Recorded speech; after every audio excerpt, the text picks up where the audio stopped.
What's up guys, I hope you're all doing well. To set you up right from the beginning, this video is not going to be too fancy, but I wanted to address a topic that I think is worth speaking about, so be prepared for a bit of talking head footage. Lately I've been realizing that there seems to be this general consensus on YouTube that certain lifestyles automatically lead to happiness and freedom.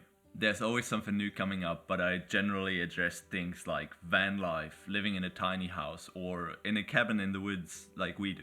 Even though certain ways of living do contribute quite a lot to how much freedom you experience, there is this one thing that nobody seems to talk about. Nowadays, how we feel is no longer only affected by our direct social and physical surroundings.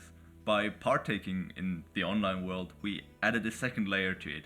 And no matter where and how we are living in the physical world, this layer stays pretty much the same.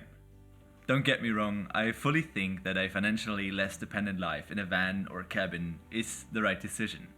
Especially in a generation where quite a few people already have this slight bad bite taste to being ruled by norms, expectations and authorities. My point is just that if only the physical environment changes, let's say from leaving your old life behind to moving to a cabin, I highly doubt that anybody that was affected mentally by social media or general information overload online beforehand will feel at ease at the cabin either. Let's say that 50% of your daily worries are dependent on how much time you spend online and what you're doing there. If so, then moving to a van or cabin with internet access won't do anything. It might be a bit easier to address habit changes in a completely new environment, but I can tell you, it does not happen automatically. So if you're contemplating about joining a certain way of living as a means to happiness and freedom, make sure to know beforehand what exactly you are expecting from it. And be aware that many of the things that make us feel trapped nowadays do not have their origin in our physical surroundings.